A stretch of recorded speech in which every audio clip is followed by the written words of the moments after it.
Today's episode is sponsored by Geeklery. Geeklery is a curated collection of artisan-made jewelry and goods inspired by our favorite fandoms and things in pop culture. My personal favorite thing about Geeklery is that they have so many one-of-a-kind or limited edition products that their collection changes all the time. They also donate 5% of their sales to Pop Culture Classroom, which is working to inspire a love of learning, increase literacy, celebrate diversity, and build community through the tools of pop culture. If you want to check them out, go to geeklery.com and follow them all over the internet at Geeklery. Before the episode, we want to take a second to thank our Patreon supporters. If you didn't know this already, Patreon is the main way that we have any money at the Sartorial Geek. It's how we pay to have these episodes edited and hosted and pay our staff. And we're really trying to grow that this year. So if you want to join these lovely people, please head to patreon.com/sartorialgeek and you'll see a range of rewards from $3 to $25 and everything in between. So this week we want to thank Stephanie, Aletta, Kit, Amanda, Laura, and Sophia. We appreciate you so much and we hope you all enjoyed the episode. Hey, welcome to the Sartorial Geek Podcast. I'm Jordan Ellis of Jordan Today, and today I am here with Scott Barber. How are you? I'm doing great. Thank you for having me. Yeah, we are talking about, you are the co-director of a film that came out that is called The Orange Years, the Nickelodeon story. So we're just going to kind of geek out about the film and Nickelodeon, which I am super excited about.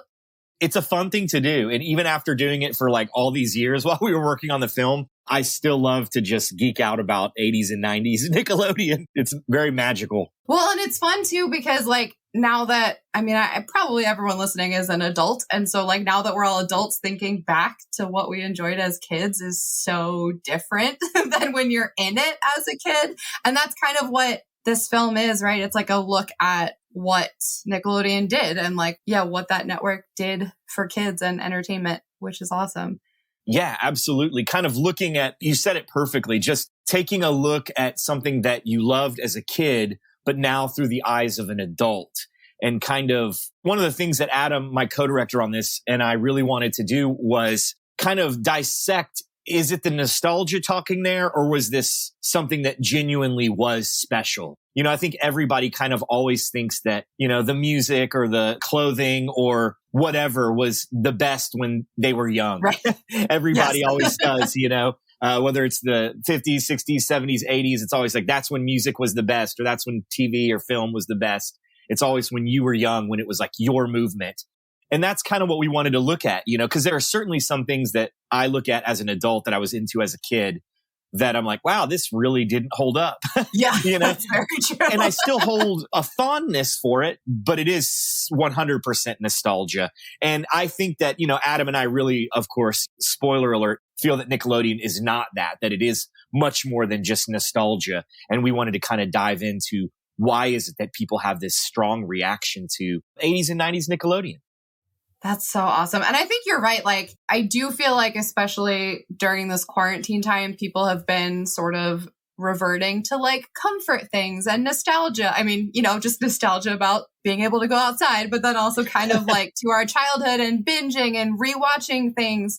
And so there has been a lot of that, kind of seeing what has held up and what hasn't. And I do feel a ton of shows from Nickelodeon definitely held up, and they're still very fun to watch and think about. Yeah, I completely agree. Our documentary, it is a feel-good film. It's an uplifting film of kind of some crazy underdogs that the world told them they couldn't, and they said, we can, and I'm going to do it, and they did. And the film actually was finished back in 2018, and we wish it could have come out sooner, but looking at it, like you were saying, everybody's in quarantine and looking for comforting things.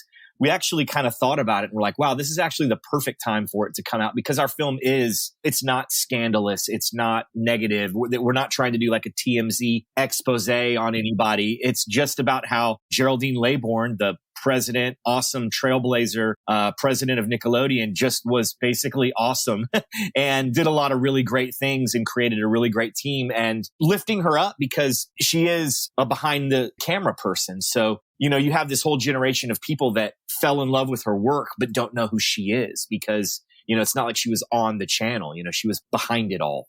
And I love that too. Like one of my favorite things about this podcast is talking to people who are like behind the camera or behind the scenes or behind things, because we all know the people who are in the spotlight, but there are so many people who are incredibly important doing work that maybe no one really knows about. So that's very cool. That's what your documentary showcases.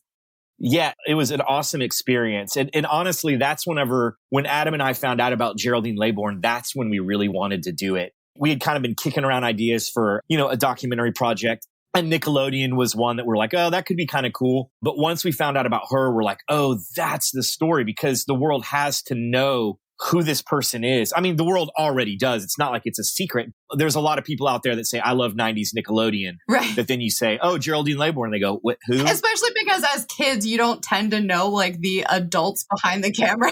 100%. Yeah. Why would you, You're exactly right. And when we found out that it was like the same person that was the president of Nickelodeon, all the way from You Can't Do That on Television and Double Dare, all the way to All That and Kenan and Kel, like it was like, wow, this person shaped an entire, I don't even want to say generation. It's kind of like a couple of generations there. It's like Generation X and millennials, all the way from like 1985 to like the late 90s. Like that's a long time. So it's not like she did one good show or had a couple of years. It was a couple of decades of awesomeness. That's so amazing. I watched the trailer and it's so cool how many people were involved in this. Like it was nostalgic just watching the trailer. I was like, oh my God, I haven't thought about, some of the people I think about often because they're still doing a lot. And some people I was like, oh my gosh, I haven't thought about, these actors in a while. And kind of to your point that you made, the behind the scenes people, we knew that the behind the scenes people, the writers, the directors, the creators were where we were going to get our story. And we were going to get some of the really interesting bites because they created the show, as opposed to when you talk to an actor that was also 9, 10, 11 years old. They could certainly talk about what their experience was. But when you're like, what was the inspiration? What was the catalyst for making this? What were you trying to say with this show? They're like, I don't know. I mean, my mom took me on an audition. I was in second grade. I don't know. Yeah. Exactly. But to kind of counter that, we knew we needed them because that's what would bring eyes to the table, because it is awesome to get to see all these people. We knew that would be great for people. You see, oh, there's Pete and Pete. There's the Are You Afraid of the Dark people. There's Mark Summers. There's Kenan and Kel. We knew that there's Melissa Joan Hart. We knew when people saw that, that's what would be like, oh, I got to see what they have to say. So it's kind of like the best of both worlds. The behind the scenes people could give you the sound bites, and then the in front of the camera people could kind of give you that warm feeling, and kind of that's what would bring people to the table. I guess I'm saying that. Yeah, and that's having both is really important. Like, I feel like a good documentary, that's like the whole story. You need the in front of and behind the camera. And like something you said earlier that I keep thinking about is I feel like I have never in my life wanted more like wholesome content than I have in the past year, because normally I want entertainment to like do different things. And in the past year, especially, I like just want something that feels good and that is like happy and is nice. And I feel like this is the perfect, like this is that vibe, which is nice because there's enough to be stressed about right Totally, now. Right? It's nice to watch something nice. That's funny that you say that. I have been going through the same thing where, I'm a huge fan of lots of dark stuff, introspective stuff. Yeah. And just lately, I've really been wanting to watch things that are just kind of, have a good message and are lighthearted and make you feel good. Absolutely. Like there is still good in the world. It's funny because none of this was intentional. We started making this film back in 2017. We basically filmed it in 2017 and then did all of our post-production work in 2018 and then debuted at a really great film festival called Doc NYC in 2018. And then it just took a while to get it out. And really, Adam and I were talking about that and we're like, this is really kind of perfect because, that was our goal. When there's so much craziness going on in the world, sometimes you feel like you can't make change. You want to help, you want to do things. And it's like, I kind of had to make peace with, like, I guess being a kind of a modern day court jester can at least make people smile. And that's what we really wanted. It's like, I hope that this documentary someone goes, man, that kind of made me smile. That if we did this before, maybe we can do this again. Maybe if it brings just a little bit of joy to somebody, then I feel like I did something.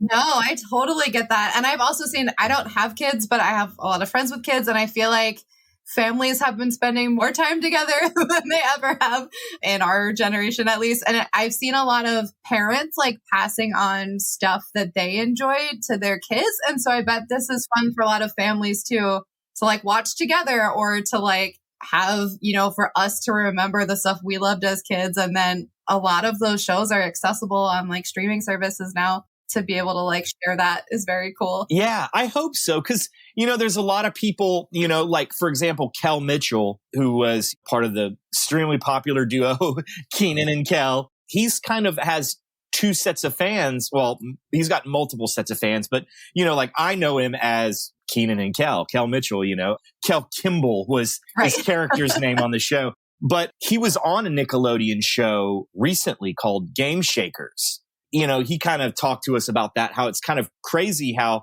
there'll be a mom and dad who know him from Good Burger and then their kids know him from Game Shakers.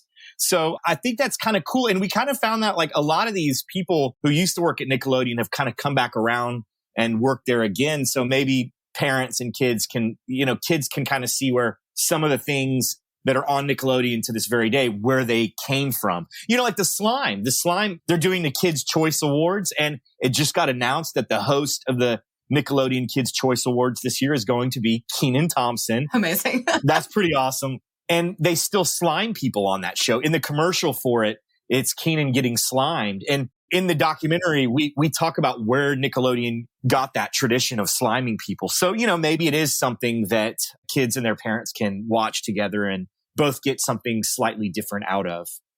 It's also just so funny to think about that now as an adult. Cause like, obviously as a kid, like slime was the coolest. And I always like wished I could just, have slime everywhere and like throw it on everyone. And now I'm like, that's disgusting. Right. But I loved it. And it's just like this universal, like kids just love gross, weird stuff. And it's amazing. And to have a network that let them do that is so great. It just shows they tapped into something so primal about children that what's up with that? Like it was supposed to be a punishment, but it was just something that everybody wanted to get slime. Right. I want slime. I can remember watching, there's a show called You Can't Do That on Television, and it's kind of an older show. It's one of the first ones we really go into in the documentary. Nickelodeon didn't actually create it. They licensed it from Canada. But it kind of gave them a lot of the tropes that you would see Nickelodeon play with all throughout the 80s and 90s. They kind of got from that show, and Green Slime was one of them. And I can remember as a kid just wishing I could be on that show and wishing like I could get that slime dumped on my head. Totally. And yeah, you're right. As an adult, you're like, that sounds horrible. Like, right. Then I have to, what am I going to do? Am I going to have to change? Am I going to have to take a shower? Like, that would be awful. Which, like, I guess it doesn't actually make me sad, but like now I'm thinking back, I'm like, oh, I would have been the adult that's like, oh, this is gross now. Like thinking about all those shows. And it would definitely be more of a punishment now than it would have been as a kid. But right. That's so fun though. While you were making it, was it just like nostalgia heaven working on a project like this? Like personally, was it just so cool to go back in time and like relive all of those childhood memories? It really was. I mean, the amount of people that we got in this documentary is really pretty crazy. And we had a pretty small budget to make the film happen. We crowdfunded originally. Oh, amazing. There's no big studio behind it. It was just a couple of people that got started and then a couple more people came on. But there's no big budget. It's just, me and Adam and then some producers that kind of made this thing happen. And then, of course, all of our awesome Indiegogo backers. Yeah, that's great. We knew we had to make it count. So when we would go to Los Angeles, we would book like 5 interviews in a day and just stay for like 4 or 5 days and just knock it out. And then we went to New York and did the same thing, or it was like 5 interviews in one day. So over the course of 2 or 3 days, you're meeting like 20 people that you grew up watching all of them all at once. Oh, yeah. So it was like overload. And sometimes we had to kind of stop and pinch ourselves and go, this is crazy. Like all these people that we're meeting, it's just insane. And just when you thought it couldn't get any crazier or cooler, it would. When we got to meet Kenan Thompson, that was really, really cool. I can't imagine. That's so cool. We got to interview also on that same trip in New York, Larissa Olenek, who was on The Secret World of Alex Mack. That's one that people really go nuts for. And it makes sense because it was just an awesome show. And Nickelodeon did a really awesome thing of there was a weird, I call it a superstition that boys wouldn't watch shows with girls as the lead back in the 80s. That sounds right. Yeah. That's what they believed. And Clarissa shattered that. Clarissa Explains It All shattered that. But I think Alex Mack, I was a real big geeky, nerdy kid. I loved the X-Men. And so when Alex Mack, she was kind of a superhero, not really, but, she had powers. She could kind of do the T-1000, like turn into liquid, and she could do telekinesis. And I just loved that show. And I think everybody did. Boys, girls, everybody loved that show. And to get to meet her was pretty amazing. And she actually came to our premiere. That's so cool. And just kind of hung out with us. How kind is that to give up her time and come to our premiere? And we did a little Q&A afterwards, and she was there. And then, we all kind of went out to celebrate in New York, and she hung out with us for hours afterwards. And it was just very, very surreal. Stories like that make me so happy too. Cause I spent a lot of time in the Comic-Con circuit, and sometimes people you love are as great as you think they'll be, and sometimes they aren't. So anytime there's a story where someone is like a genuinely amazing person, which you thought they would be by their work, is like, it makes my heart so happy. That's so great. I'm glad you bring that up, because that's a point that I like to make with this is, we interview like 30 or 40 people in this documentary. And like you said, when you meet your heroes, sometimes they're awesome and sometimes they're not, and we kept thinking just out of sheer numbers, eventually we would run into that bad. Right. Setting yourself up for the reality. Yeah. There's going to be somebody that's going to be kind of a jerk. And there never, ever was. So cool. I chalked that all up to Geraldine Laybourne, who created whatever, there's got to be a word for it, whatever the opposite of a toxic work environment is. Absolutely. That's what she created. She set the culture, and then she hired writers, directors, and creators who continued it, who then hired actors who carried that on, because everybody that we interviewed was, just so great. And a lot of the people that were the biggest were also very nice. Like I always like to mention Kenan Thompson. If anybody who could be kind of a little bit of a rock star, like that guy could, like if that guy was kind of a little bit of a rock he's star. He's a big deal. So. Yeah. Like if he was like, come on guys, I got like 10 minutes. Come on, go. Like I would be like, you know what? You actually can act like that because you're a huge deal. He was like so incredibly kind, so awesome. Didn't need anything, was just very chill, gave us a lot of his time. Everybody was like that. And I was just blown away that there was nobody that was hard to deal with or a jerk. Especially in the entertainment industry, like it's not a notoriously like lovely industry to be in. So that really speaks volumes, like you said, to like the culture and the people who were chosen to work on those projects and like how they treated each other. That's amazing. Yeah. I don't want to like try to paint a picture that's not true, but it was amazing. And, there was the creator of Ren and Stimpy did turn out to be a not good person. But, this was all before a lot of things came to light when we were making this documentary, and he treated us like crap and wouldn't do an interview with us anyway. So it worked out good. It worked out well.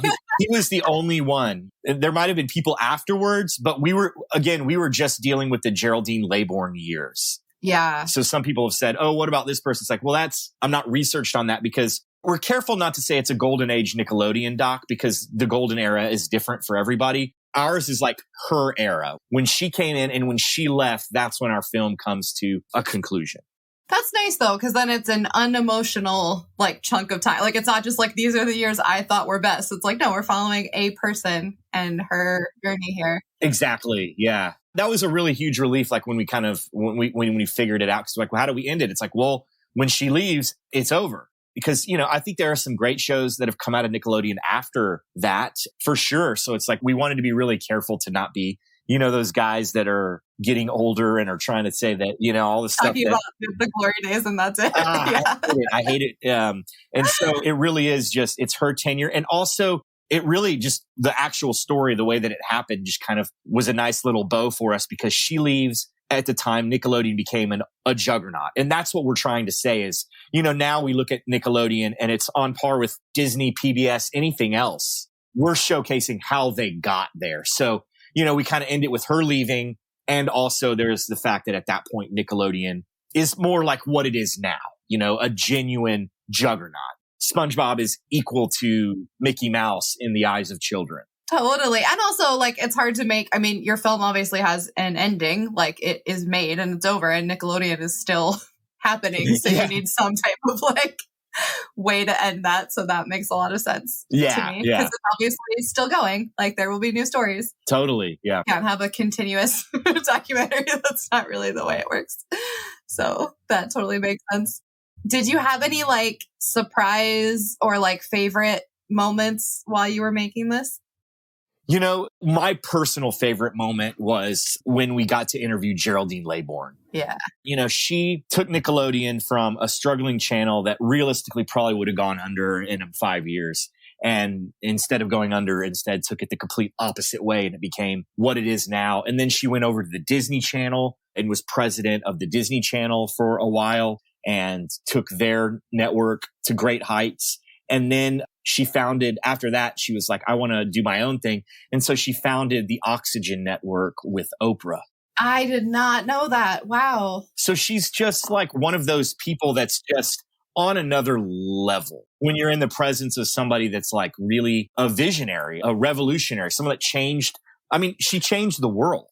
Cartoons were only on Saturday morning. And now, you know, there's Nickelodeon as well as Cartoon Network. And there's all these really cool creator-driven shows like Steven Universe and stuff like that. And there wasn't that before. It was not a thing. And so that's one thing that we try to show is all these things that are big and we take for granted now. We kind of owe it to this awesome team. We did not think we were going to get to interview her, even though her interview is kind of the through line. We talk about all the different things and her interview kind of carries the whole documentary. And we actually were preparing to make, she was one of the last people that we interviewed. And in fact, we thought we weren't even going to get her. We thought it's just not going to happen. So we're going to have to tell her story without her interview, which, you know, has been done. It's not as cool, but there are documentaries where, you know, it's about somebody and that person isn't interviewed. And we were like, oh, well, sorry, it's not going to happen. And then we got word that she would do it. And it was so awesome. How amazing. If you make a whole documentary basically about someone and then you actually get to meet her, speak to them, that's amazing. That's what it was like. That's whenever I kind of almost wasn't able to hold it together. Yeah. Because, you know, I mean, one, just who she is to be in her presence. And then also, yeah, I mean, I had been like researching her and working on this project that's learning everything about this person. Yeah, like 2 years at that point. And then, then we get to meet her. And it was kind of a crazy story. It was on the set of that show, The Goldbergs, is where we interviewed her. Wow. So that made it all the more surreal. And she was just the nicest, most awesome person ever. And so that was the high point of already a bunch of other high points. Yeah. That was my favorite part. I was really, really, really happy that we got to interview her. And her interview was everything I could want it to be and so much more. So that's so awesome. Yeah, that was my favorite for sure. That's such a good favorite. That's perfect. So if anyone is listening and dying to watch this right now, how can people like find it? How can people follow you guys and what's going on? Where should people go? So we're working with an awesome distribution company called Gravitas. And they have got this film pretty much anywhere you can rent or buy digital films. So iTunes, Amazon, you can watch it on YouTube, Redbox Digital, Fandango. Like they've really done a great job of pretty much anywhere you can rent or buy digital movies, you can do it. And on Amazon and Target.com, you can buy a physical copy like a DVD or a Blu-ray if you still do that kind of thing, which I'm a nerd. That's your favorite. Yeah, I still do. You know, I like having a physical copy of things. So yeah, it's pretty much everywhere. And, you know, we have at the Orange Years on Facebook, Twitter, Instagram. Really, Instagram is where we are most active. You know, we'll post pictures and sometimes we'll do giveaways. Like we got a bunch of neat stuff. As we were meeting all these people, we collected some cool stuff. So we'll do cool giveaways and stuff like that on our Instagram. That's so awesome. Thank you so much. This has been such a fun, like, now I'm just thinking about all these shows I watched as kids and I want to just go like spend my night reliving my childhood through Nickelodeon. This has been so fun. It's so nice to meet you. And I'm really excited to watch this. This is awesome. Very nice to meet you as well. And thanks for having me. And thanks for geeking out with me about, nostalgic Nickelodeon. Oh man, absolutely. Thank you. Thank you so much for listening to our episode. If you want to hear more like this, you can subscribe to the Sartorial Geek podcast wherever you listen to podcasts. And if you want to help us out, you can leave us a rating or a review or head to patreon.com/sartorialgeek. Thank you so much. Have a great day.